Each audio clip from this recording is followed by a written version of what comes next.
नमस्कार दोस्तों, आर के स्टडी 94 यूट्यूब चैनल पर आप सभी का एक बार फिर से स्वागत है। दोस्तों, हिंदी व्याकरण के पिछले वीडियो में हमने क्रिया की परिभाषा एवं क्रिया का जो वर्गीकरण था उसके बारे में अध्ययन कर लिया था। क्रिया का जो वर्गीकरण है वो मुख्य रूप से तीन आधारों पर किया था, जिसमें पहला था क्रम के आधार पर क्रिया के भेद, दूसरा था व्युत्पत्ति एवं रचना के आधार पर क्रिया के भेद और तीसरा था काल के आधार पर क्रिया के भेद। जिसमें से पहला है क्रम के आधार पर क्रिया के भेद, जिसके बारे में हम आज अध्ययन करेंगे। क्रम के आधार पर जो क्रिया के भेद है वो मुख्य रूप से दो भेद माने जाते हैं। मुख्य रूप से दो भेद माने जाते हैं, जिसमें एक है अकर्मक क्रिया, एक है अकर्मक क्रिया और दूसरी है सकर्मक क्रिया। एक है अकर्मक क्रिया और एक है सकर्मक क्रिया। सबसे पहले हम इन दोनों क्रियाओं की परिभाषा की बात करते हैं। यहां पर लिखा हुआ है ए और इस ए का अर्थ होता है नहीं। ए का अर्थ होता है नहीं। यहां पर लिखा हुआ है से और से का अर्थ होता है सहित या फिर साथ में। इसके आगे क्या लिखा हुआ है? इसके आगे भी क्रम लिखा हुआ है और इसके आगे भी क्रम लिखा हुआ है। ठीक है, तो यहां पर ए का अर्थ होता है नहीं और आगे लिखा हुआ क्रम, इसका मतलब अकर्मक क्रिया के किसी भी वाक्य में कर्म प्रयुक्त नहीं होता है। तो परिभाषा होगी, जब किसी वाक्य में कर्म कारक की, किसकी, जब किसी वाक्य में कर्म कारक की आवश्यकता नहीं होती, कर्म कारक की आवश्यकता नहीं होती, कर्म कारक की आवश्यकता नहीं होती, कर्म के अभाव में, कर्म के अभाव में वाक्य का पूर्ण भाव, पूर्ण भाव स्पष्ट हो जाता है, पूर्ण भाव स्पष्ट हो जाता है, तो उसे अकर्मक क्रिया कहते हैं। सह का अर्थ होता है सहित, आगे लिखा हुआ है कर्म। ठीक है, जब किसी वाक्य में कर्म कारक की आवश्यकता बनी रहती है, किसकी, कर्म कारक की आवश्यकता, यानी कर्म सहित होता है, वाक्य में कर्म साथ में जुड़ा होता है, कर्म कारक की आवश्यकता बनी रहती है, कर्म कारक की आवश्यकता बनी रहती है, कर्म के अभाव में, कर्म के अभाव में वाक्य पूर्ण नहीं होता है, वाक्य पूर्ण नहीं होता है, तो सकर्मक क्रिया मानी जाती है। देखो, परिभाषा आसानी के साथ में समझ में। अकर्मक वाक्य क्रिया के जितने भी वाक्य होते हैं उन वाक्यों में कर्म नहीं होता है। कर्म नहीं होता है यानी कर्म कारक की आवश्यकता होती ही नहीं है। कर्म नहीं होता है यानी कर्म का अभाव रहता है, फिर भी वाक्य पूरा हो जाता है, वाक्य का पूरा भाव स्पष्ट हो जाता है, अकर्मक क्रिया कहलाती है। जब किसी वाक्य में कर्म कारक की आवश्यकता बनी रहती है, जब कर्म नहीं होता है वाक्य पूरा नहीं होता है। इसका मतलब जब वाक्य में कर्म नहीं होगा तो वाक्य किस में चला जाएगा, वाक्य हमेशा ही अकर्मक क्रिया में चला जाएगा। तो जब किसी वाक्य में कर्म कारक की आवश्यकता नहीं होती है और कर्म के अभाव में वाक्य का पूर्ण भाव स्पष्ट हो जाता है, तो उसे क्या कहते हैं, अकर्मक क्रिया कहते हैं, जिसके नाम से ही उल्लेख हो रहा है। ए का अर्थ होता है नहीं और आगे लिखा हुआ कर्म, वाक्य में किसकी आवश्यकता नहीं होती, कर्म की कोई आवश्यकता नहीं होती, कर्म वाक्य में होता नहीं है, वाक्य का पूरा भाव स्पष्ट हो जाता है, तो उसे क्या कहते हैं, अकर्मक क्रिया कहते हैं।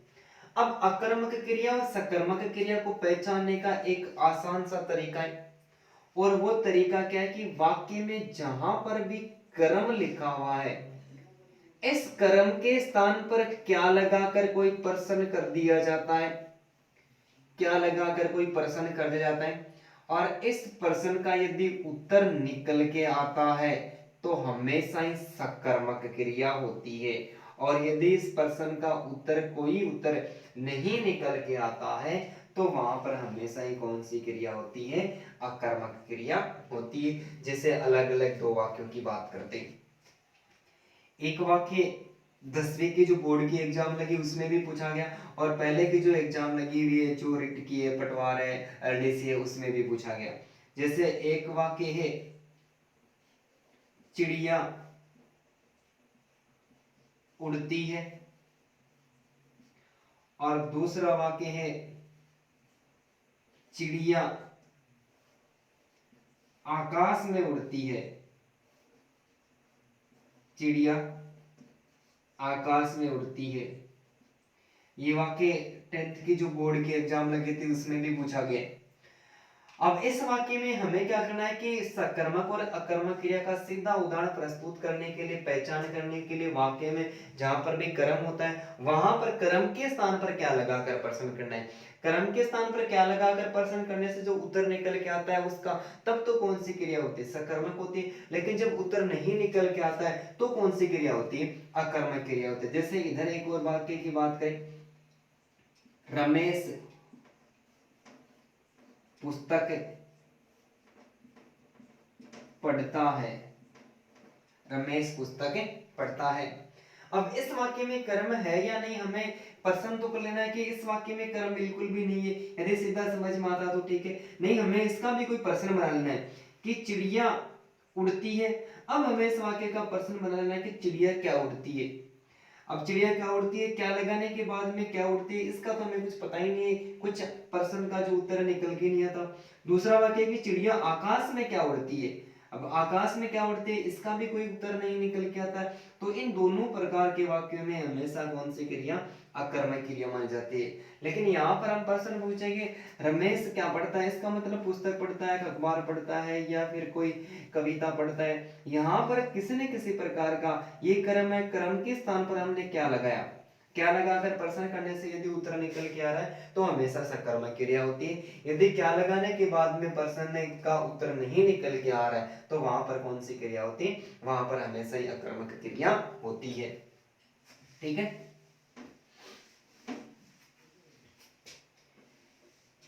अब हम बात करते हैं इस अकर्मक क्रिया के अन्य भेद। तो इस अकर्मक क्रिया के मुख्य रूप से दो भेद माने जाते हैं। मुख्य रूप से कितने भेद, मुख्य रूप से दो भेद माने जाते हैं, जिसमें एक है अपूर्ण अकर्मक क्रिया। अपूर्ण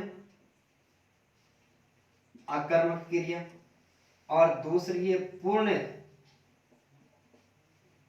अकर्मक क्रिया। अपूर्ण अकर्मक क्रिया और पूर्ण अकर्मक क्रिया। अपूर्ण अकर्मक क्रिया किसे कहते हैं कि जब किसी वाक्य में, यानी पूर्ण अकर्मक या फिर अपूर्ण अकर्मक का दोनों में, तो कर्म की तो दोनों में आवश्यकता है ही नहीं। जब किसी वाक्य में, जब किसी वाक्य में कर्म कारक की, जब किसी वाक्य में कर्म कारक की तो आवश्यकता नहीं होती, आवश्यकता नहीं होती, परंतु किसी पूरक शब्द की, किसी पूरक शब्द की आवश्यकता बनी रहती है। किसी पूरक शब्द की आवश्यकता बनी रहती है तो वहां पर अपूर्ण अकर्मक है। पूरक मतलब वाक्य को पूरा करने वाला शब्द। जब किसी वाक्य में कर्म कारक की तो आवश्यकता नहीं होती है, कर्म क्रिया में कर्म तो होता ही नहीं, कर्म की आवश्यकता नहीं होती, लेकिन वाक्य को पूरा करने के लिए किसकी आवश्यकता होती है, किसी पूरक शब्द की आवश्यकता बनी रहती है, तो वहां पर अपूर्ण अकर्मक क्रिया मानी जाती है। जब किसी वाक्य में कर्म के अलावा, किसके अलावा, जब किसी वाक्य में कर्म के अलावा पूरक शब्द की भी, कर्म के अलावा पूरक शब्द की भी आवश्यकता नहीं होती है, न तो कर्म की आवश्यकता होती है न ही किसी पूरक शब्द की आवश्यकता होती है, तो वहां पर पूर्ण अकर्मक क्रिया मानी जाती है। ठीक है। अपूर्ण अकर्मक क्रिया की बात करें तो इसका एक सामान्य नियम काम करता है। सामान्यतः होना, लगना एवं निकलना, होना, लगना एवं निकलना, इन तीन शब्दों से बनने वाले वाक्यों में अपूर्ण अकर्मक क्रिया होती है। होना क्रिया का नियम है, हमने पढ़ा था कि जब किसी वाक्य के अंत में था, थे, थी, है, हो, हूं का प्रयोग हो रहा और ठीक उनसे पहले कोई क्रिया रूप नहीं लिखा हुआ हो, तो हो धातु और होना क्रिया मानी जाती है। तो जब किसी वाक्य में सामान्यतः होना, लगना और निकलना, इन तीन शब्दों से बनने वाले वाक्यों में अपूर्ण अकर्मक क्रिया होती है और इन तीन को यदि छोड़ते और तीन को छोड़कर अन्य कोई भी ऐसा वाक्य जिसमें अकर्मक क्रिया प्रस्तुत होती है, अकर्मक क्रिया होती है, इस अकर्मक क्रिया के सारे उदाहरणों में पूर्ण अकर्मक क्रिया मानी जाती है। एक बात समझ में आ रही है, दूसरी अपने आप याद हो रही है। जैसे उदाहरण लिखें, जैसे वह एक वकील था। ठीक है। मैं एक अध्यापक हूं। इन दोनों वाक्यों में पहले कोई क्रिया रूप नहीं लिखा हुआ है, अंत में था और हूं लगा हुआ है, लेकिन पहले कोई क्रिया रूप नहीं लिखा हुआ है। इसका मतलब इन दोनों वाक्यों में कौन सी धातु, हो धातु, और कौन सी क्रिया, होना क्रिया। तो जब किसी वाक्य में सामान्यतः होना, लगना और निकलना, इन तीन क्रिया रूपों का प्रयोग हो रहा या फिर इन तीन शब्दों का प्रयोग हो रहा, तो वहां पर अपूर्ण अकर्मक क्रिया मानी जाती है। इसके अलावा तीसरे जो उदाहरण की बात करें, जैसे वह तो मुझे ईमानदार लगा। लगा धातु है और ना जोड़ते क्रिया कौन सी होगी, लगना क्रिया होगी। इसके अलावा एक और उदाहरण की बात करें, वह तो बेईमान निकला। निकला में ना जोड़ते कौन सी क्रिया हो जाएगी, निकलना क्रिया हो जाएगी। तो जब किसी वाक्य में कर्म कारक की आवश्यकता नहीं होती और कर्म के अलावा किसी पूरक शब्द की, तो होना, लगना और निकलना तीन पूरक शब्द है, तो सामान्यतः होना, लगना और निकलना, इन तीन शब्दों से इस प्रकार के कितने भी वाक्य बनाए जा सकते हैं। इन तीन शब्दों से बनने वाले, तीन क्रिया रूपों से बनने वाले वाक्यों में हमेशा अपूर्ण अकर्मक क्रिया होती है। यदि इन तीन को छोड़ते, इन तीन को छोड़कर बाकी इस अकर्मक क्रिया के जितने भी उदाहरण प्रस्तुत होते हैं, उन सारे उदाहरणों में हमेशा कौन सी क्रिया मानी जाती है, हमेशा पूर्ण अकर्मक क्रिया मानी जाती है। जैसे उदाहरण की बात करें, बच्चा रो रहा है। बच्चा रो रहा है। सुमित कमरे में सो रहा है। मोर नाच रहा है। बालिका दौड़ रही है। बालिका दौड़ रही है।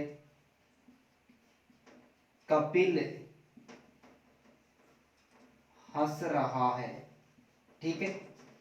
अब इससे बच्चा रो रहा है तो इसमें देखो पहले रोना क्रिया रूप, इसमें सोना, इसमें नाचना, दौड़ना, और इस वाक्य में हंसना, यानी इन हो धातु और होना क्रिया इनमें बिल्कुल ही नहीं, अकर्मक क्रिया, कर्म का बिल्कुल भी प्रयोग नहीं हुआ है, लेकिन किसी पूरक शब्द का भी प्रयोग नहीं हुआ है। तो इन सभी प्रकार के वाक्यों में ये सारे के सारे उदाहरण अकर्मक क्रिया के, और अकर्मक क्रिया के जितने भी सारे उदाहरण होते हैं इन सारे उदाहरणों में हमेशा पूर्ण अकर्मक क्रिया मानी जाती है। जैसे यहाँ पर हम क्या लगाकर प्रश्न करते हैं तो किसी भी वाक्य में क्या लगाने के बाद में कोई उत्तर निकल के नहीं आ रहा है कि बच्चा रो रहा है। अब बच्चा क्या रो रहा है, पता है क्या क्या रोता है?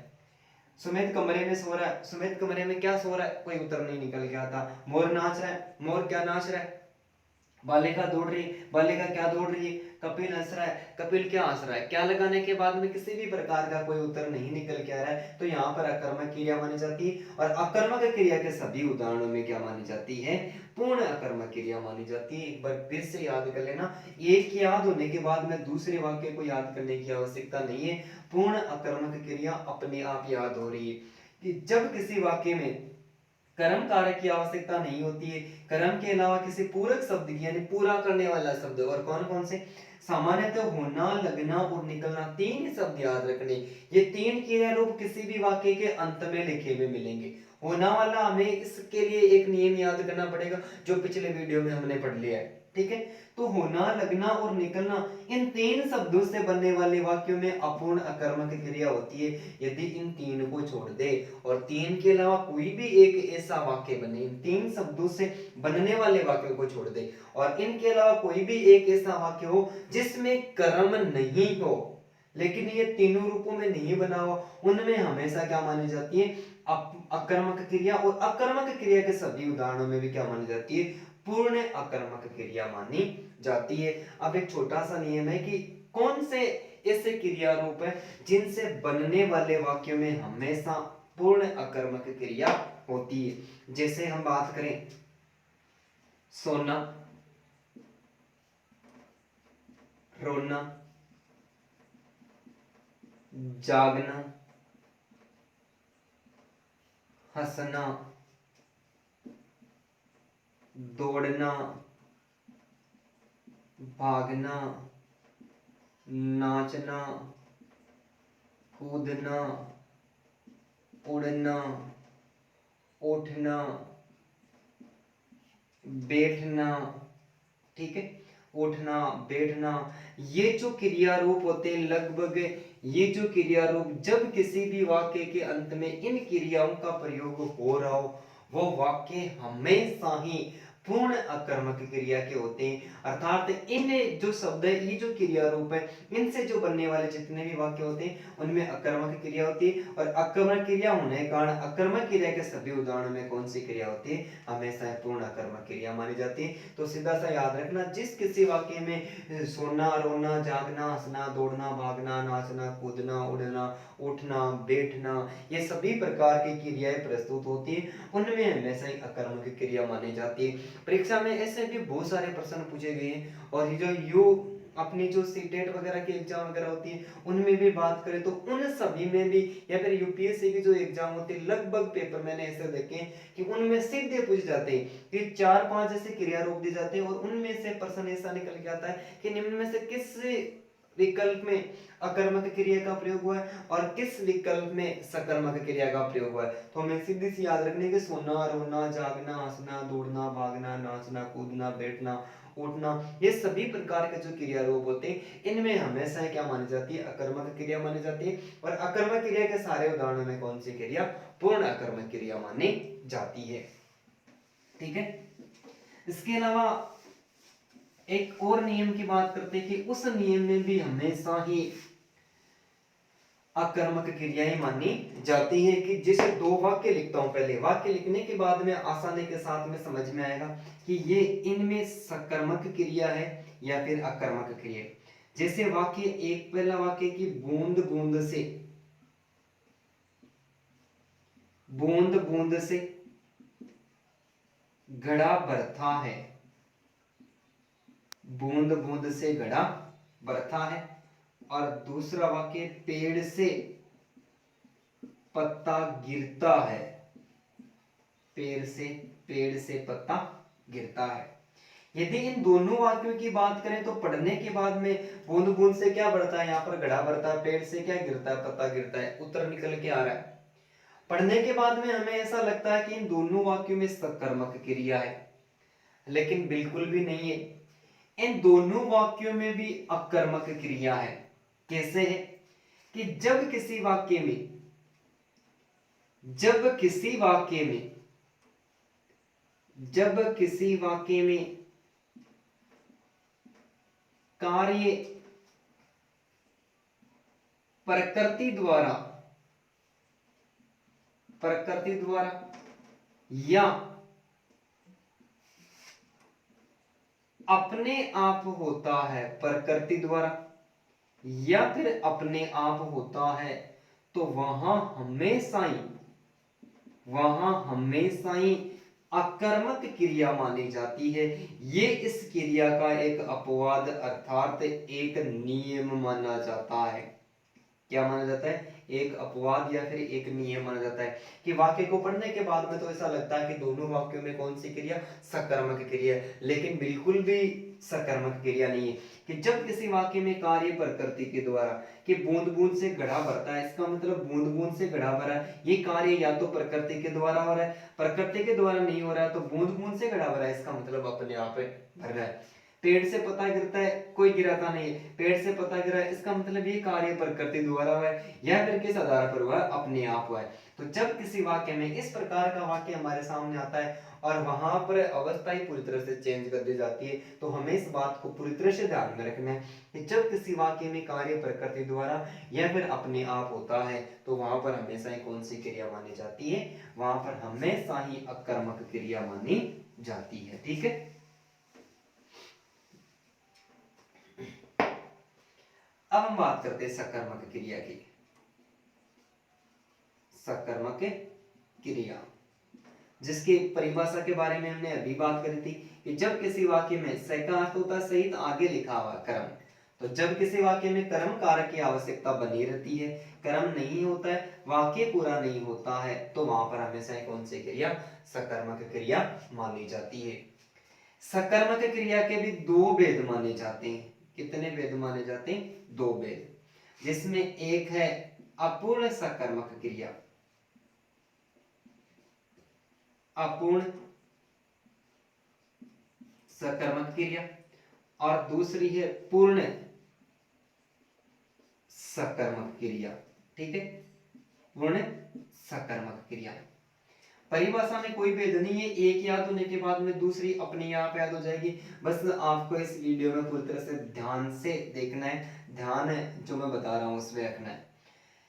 अपूर्ण अकर्मक क्रिया, जब किसी वाक्य में कर्म कारक की आवश्यकता तो बनी रहती है। भाई सकर्मक क्रिया में कर्म है तो कर्म अपूर्ण सकर्म में मिलेगा और पूर्ण सकर्म में।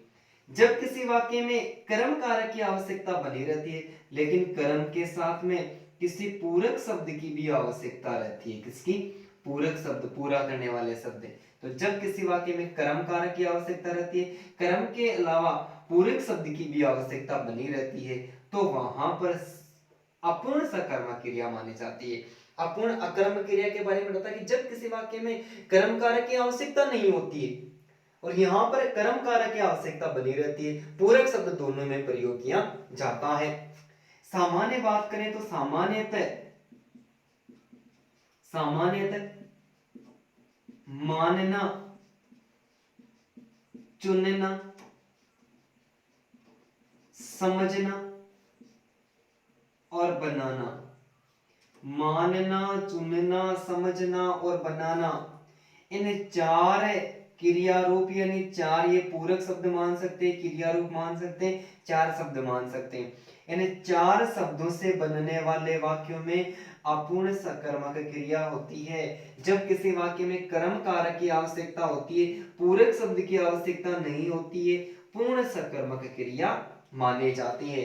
तो मानना, चुनना, समझना और बनाना, इन चार शब्दों से बनने वाले वाक्यों को छोड़कर सकर्मक क्रिया के सभी उदाहरणों में कौन सी क्रिया होती है? पूर्ण सकर्मक क्रिया होती है। सबसे पहले इन चार वाक्यों की बात करते हैं, जैसे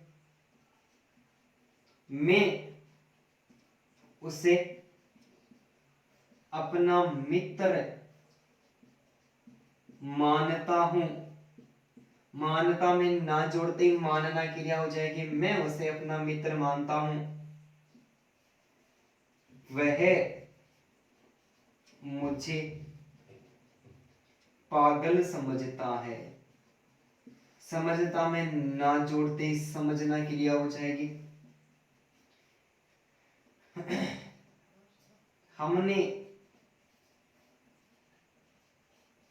कपिल को कक्षा का अध्यक्ष बनाया, अंत में प्रयुक्त हुआ है तो बनाना ना जोड़ते ही बनाना क्रिया होगी। ठीक है, इसके अलावा बालकों ने अमित को कक्षा का मॉनिटर चुना, और ना जोड़ते कौन सी क्रिया हो जाएगी, चुनना क्रिया हो जाएगी। तो जब किसी वाक्य में कर्म कारक की आवश्यकता बनी रहती है, कर्म के अलावा किसी पूरक शब्द की भी आवश्यकता बनी रहती है, अपूर्ण सकर्मक क्रिया मानी जाती है। सामान्यतः मानना, चुनना, समझना और बनाना, इन चार शब्दों से बनने वाले वाक्यों में अपूर्ण सकर्मक क्रिया मानी जाती है। और इन चार को छोड़ दे और बाकी सकर्मक क्रिया के जितने भी सारे उदाहरण प्रस्तुत होते हैं, और सभी उदाहरणों में कौन सी क्रिया, पूर्ण सकर्मक क्रिया मानी जाती है। जैसे वह लिखता है, वह पढ़ता है। इन दोनों वाक्यों की बात करें तो ऐसा लगता है कि इन दोनों वाक्यों में कर्म नहीं है, लेकिन इन दोनों वाक्यों में कर्म छिपा हुआ है। जब किसी वाक्य में कर्म छिपा हुआ रहता है, वहां पर हमेशा सकर्मक क्रिया मानी जाती है, कभी भी अकर्मक क्रिया प्रस्तुत नहीं होती है। इस बात को ध्यान रखना है कि वह लिखता है, इसका मतलब कर्म छिपा हुआ है, पता ही तो नहीं चल रहा है ना कि वह क्या लिख रहा है, कोई कविता लिख रहा है, कोई डायरी लिख रहा है, या फिर कोई शायरी लिख रहा है। वह पढ़ता है, ये तो पता नहीं चल रहा है कि वो क्या पढ़ता है, लेकिन प्रश्न तो निकल के आ रहा है कि वो अखबार पढ़ रहा है, पुस्तक पढ़ता है, या फिर कविता पढ़ रहा है। तो वह लिखता है, वह पढ़ता है। इसके अलावा लता चित्र बना रही है, सुरेश क्रिकेट खेल रहा है, सुरेश क्रिकेट खेल रहा है, रवि टीवी देख रहा है। सभी वाक्यों में सकर्मक क्रिया है, और सकर्मक क्रिया के सारे उदाहरणों में कौन सी क्रिया मानी जाती है, पूर्ण सकर्मक क्रिया मानी जाती है। एक बार मैं फिर से बता रहा हूं कि जब किसी वाक्य में कर्म कारक की आवश्यकता होती है, साथ में पूरक शब्द की भी आवश्यकता होती है, अपूर्ण सकर्मक क्रिया मानी जाती है। सीधा सा याद रखना है, मानना, चुनना, समझना और बनाना, इन चार शब्दों से, इन चार पूरक शब्दों से बनने वाले वाक्यों में अपूर्ण सकर्मक क्रिया होती है। और इन चार को छोड़ दे और बाकी किसी भी वाक्य में यदि कर्म मिलता है तो सकर्मक क्रिया तो होती है। सकर्मक क्रिया के सारे उदाहरणों में कौन सी क्रिया मानी जाती है, हमेशा ही पूर्ण सकर्मक क्रिया मानी जाती है। अब यहाँ पर क्या लगा, अगर प्रश्न करने के बाद में उत्तर निकल के आता है, लता क्या बना रही है, सीधा सा लिखा हुआ चित्र बना रही है। यदि लता खाना भी बना रही है तो लता क्या बना रही है, खाना बना रही है। सुरेश क्रिकेट खेल रहा है, इसका मतलब सुरेश क्या खेल रहा है, क्रिकेट खेल रहा है, वॉलीबॉल खेल रहा है, बहुत सारे प्रश्न बन जाएंगे। रवि क्या देख रहा है, टीवी देख रहा है, या फिर मैच देख रहा है, जो भी स्थिति आती है वो सारे के सारे प्रश्न बन जाते हैं। तो इन चार शब्दों से बनने वाले वाक्यों को छोड़ दें तो इस सकर्मक क्रिया के सारे उदाहरणों में कौन सी क्रिया मानी जाती है, पूर्ण सकर्मक क्रिया मानी जाती है। ठीक है, पूर्ण सकर्मक क्रिया के भी दो भेद होते हैं। एक होता है एक कर्मक क्रिया, एक होता है एक कर्मक क्रिया, और दूसरी होती है द्विकर्मक क्रिया। द्विकर्मक क्रिया परिभाषा में कोई भेद नहीं, यहां पर लिखा हुआ है एक आगे लिखा हुआ क्रम। जब किसी वाक्य में एक ही क्रम, ये क्रम में सजीव भी हो सकता है, सजीव क्रम भी हो सकता है, और सजीव के साथ में निर्जीव भी हो सकता है, लेकिन एक ही प्रयुक्त होगा, या तो सजीव होगा या फिर निर्जीव होगा, दोनों एक साथ प्रयुक्त नहीं होंगे। तो जब किसी वाक्य में एक ही कर्म प्रयुक्त होता है तो वहां पर एक कर्म क्रिया मानी जाती है। द्वि का अर्थ होता है दो आगे लिखा हुआ क्रम, साफ साफ परिभाषा होगी जब किसी वाक्य में दो क्रम, अब दोनों क्रम सजीव भी हो सकते हैं और सजीव के साथ में निर्जीव भी हो सकते हैं, या फिर पहला जो क्रम मिलेगा वाक्य में, पहला हमें सजीव मिलेगा और दूसरा क्या मिलेगा, निर्जीव क्रम मिलेगा। एक बार फिर से बात करते हैं। पूर्ण सकर्मक क्रिया के दो भेद माने जाते हैं, जिसमें एक कर्मक क्रिया और दूसरी द्विकर्मक क्रिया। जब किसी वाक्य में एक क्रम लगभग हमें निर्जीव मिलेगा, लेकिन निर्जीव के अलावा यदि सजीव भी मिल जाता है कोई बात नहीं, एक कर्मक क्रिया होती है। द्वि का अर्थ होता है दो आगे लिखा हुआ क्रम। जब किसी वाक्य में दो क्रम, पहला सजीव क्रम और दूसरा निर्जीव क्रम प्रयुक्त होता है, या फिर दोनों सजीव या फिर दोनों निर्जीव क्रम प्रयुक्त होते हैं, यानी क्रम कितने होंगे, दो होंगे, तो वहां पर द्विकर्म क्रिया मानी जाती है। पूर्ण सकर्मक क्रिया के इन उदाहरणों की बात करें, जैसे इन उदाहरणों की बात करें, लता चित्र बना रही है, इसका मतलब चित्र एक ही कर्म है और ये कैसा कर्म है, ये निर्जीव कर्म है। कौन सी क्रिया होगी, एक कर्म क्रिया। सुरेश क्रिकेट खेल रहा है, क्रिकेट कैसा कर्म है, ये निर्जीव कर्म है। कौन सी क्रिया, एक कर्म क्रिया। टीवी देख रहे हैं बच्चे, टीवी कौन सा कर्म है, ये निर्जीव कर्म है और ये एक ही कर्म प्रयुक्त होता है। तो जब किसी वाक्य में या तो सजीव या फिर निर्जीव एक ही कर्म प्रयुक्त होता है, तो वहां पर कौन सी क्रिया, एक कर्म क्रिया मानी जाती है। लेकिन जब किसी वाक्य में दो कर्म प्रयुक्त होते हैं, जैसे अध्यापक छात्र को पाठ पढ़ाता है, ठीक है, यहां पर छात्र कर्म है, ये कैसा कर्म है, ये सजीव कर्म है, छात्र सजीव कर्म है। पाठ भी कर्म है, पाठ कैसा कर्म है, पाठ निर्जीव कर्म है। तो जब किसी वाक्य में दो कर्म, एक सजीव कर्म और एक निर्जीव कर्म, तो दो कर्म एक साथ प्रस्तुत कर दिए जाते हैं, वहां पर कौन सी क्रिया मानी जाती है, वहां पर द्विकर्मक क्रिया मानी जाती है। इसके अलावा एक और वाक्य की बात करें, पिता ने पुत्र को रुपये भेजे, ठीक है, यहां पर है पुत्र भी कर्म है, ये पुत्र कैसा कर्म है, ये सजीव कर्म है, और रुपये भी कर्म है, ये कैसा कर्म है, ये निर्जीव कर्म है। तो जब किसी वाक्य में एक ही कर्म, यानी एक अकेला सजीव भी प्रयुक्त हो सकता है और निर्जीव भी, आगे वाक्य पढ़ेंगे कि नियम के आधार पर, उसमें हम फिर बात करेंगे। तो एक क्रम क्रिया दो क्रम, जिसमें पहला सजीव क्रम है, इस वाक्य में भी पहला सजीव क्रम है और ये भी पहला सजीव क्रम है, दूसरा कैसा, निर्जीव क्रम है, या फिर दोनों सजीव या फिर दोनों निर्जीव क्रम प्रयुक्त हो सकते हैं। तो जब किसी वाक्य में एक सजीव एक निर्जीव क्रम यानी दो क्रम प्रयुक्त होते हैं, द्विकर्म क्रिया होती है, एक ही क्रम प्रयुक्त होता है तो एक कर्म क्रिया होती है। पूर्ण अकर्म क्रिया के जो उदाहरण होते हैं उन सभी में एक कर्म क्रिया भी मानी जाती है, ठीक है। इसके अलावा हम द्विकर्म क्रिया के संबंध में एक और प्रश्न की बात करते हैं कि पहले के जो एग्जाम लगी हुई है उस एग्जाम में प्रश्न पूछा भी गया और प्रश्न ऐसा पूछा गया कि निम्न में से किस वाक्य में द्विकर्मक क्रिया का प्रयोग हुआ है। जैसे प्रश्न पूछा गया, निम्न में से किस वाक्य में, निम्न में से किस वाक्य में द्विकर्मक,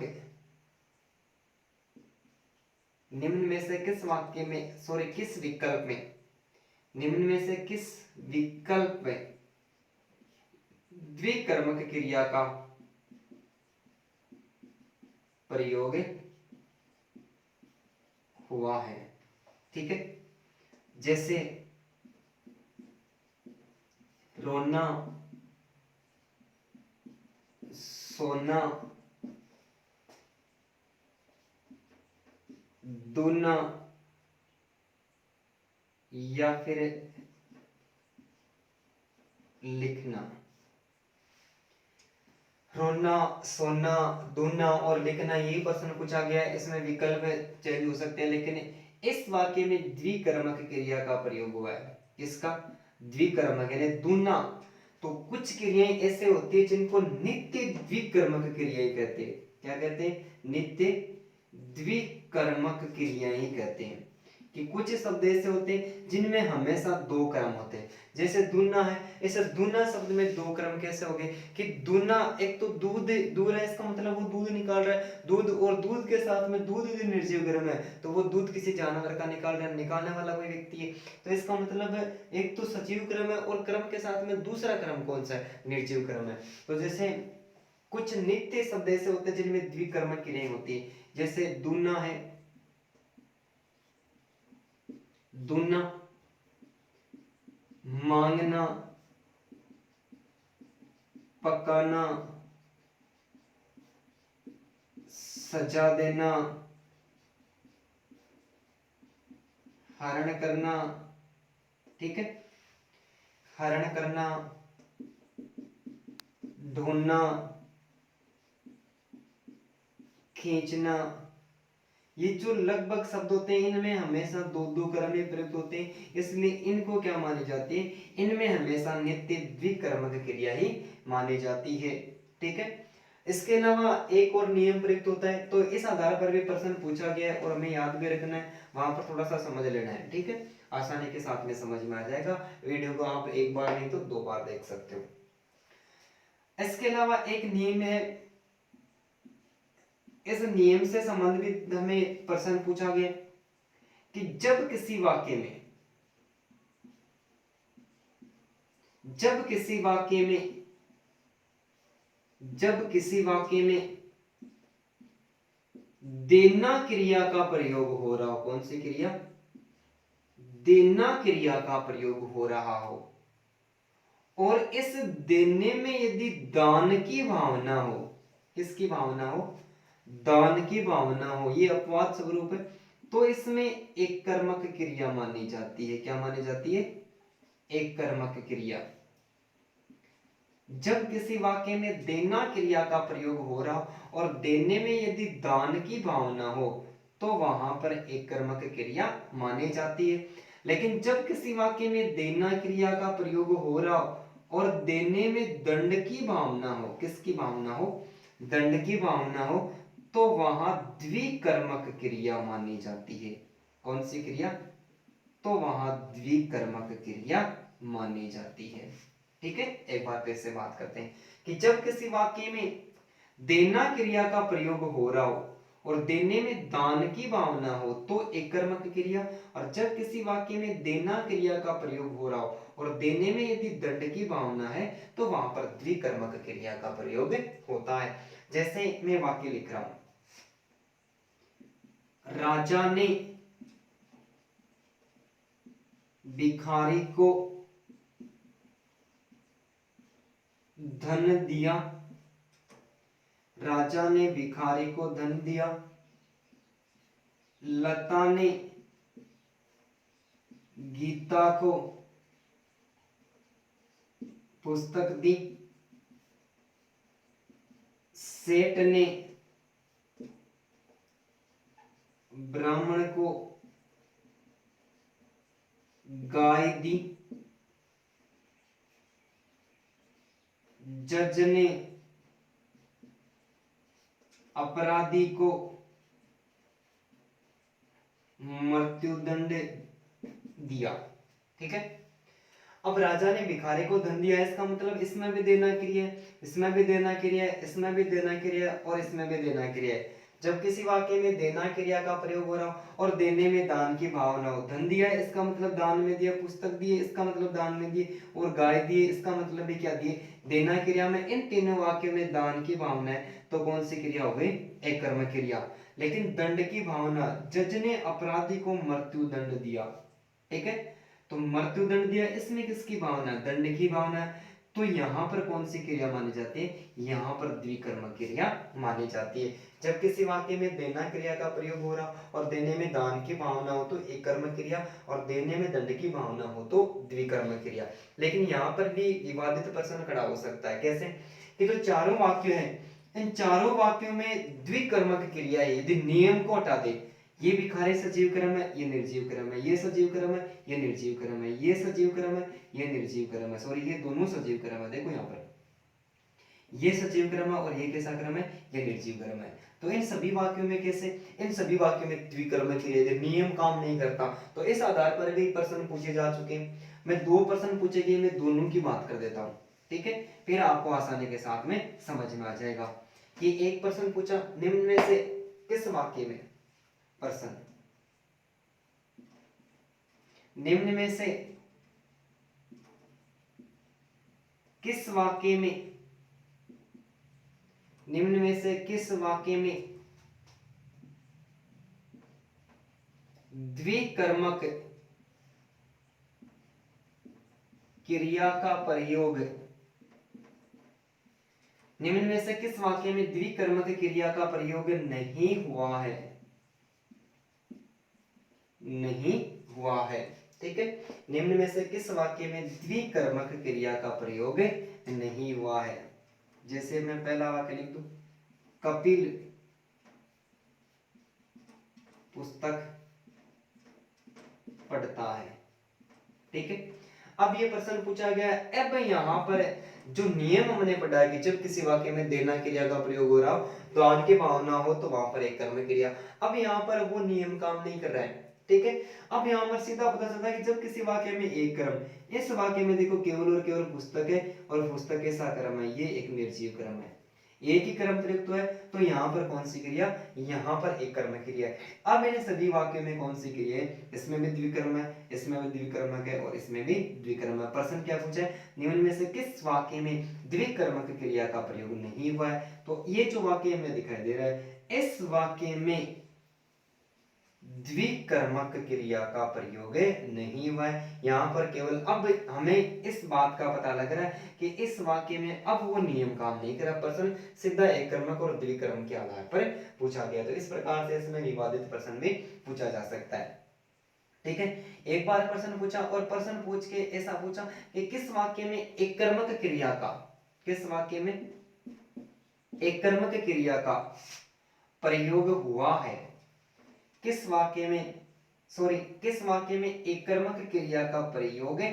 नहीं हुआ है, एक कर्मक क्रिया का प्रयोग नहीं हुआ है। अब यहाँ पर मैं इस वाक्य में भी नहीं हुआ है, लेकिन मैं वाक्य दूसरा चेंज भी कर दूं, ठीक है। जैसे जो वाक्य हमने पहले पढ़ा था, राजा ने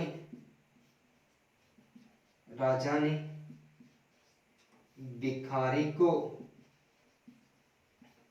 धन दिया, राजा ने क्या किया, भिखारी को धन दिया। प्रश्न पूछा कि किस वाक्य में एक कर्मक क्रिया का प्रयोग नहीं हुआ है। तो ऊपर वाले तीनों वाक्यों में दान की भावना, तो तीनों में एक कर्मक का हुआ है। और जो चौथा वाक्य, ऐसे चौथा वाक्य में यदि दंड की भावना है तो वहां पर द्विकर्मक है।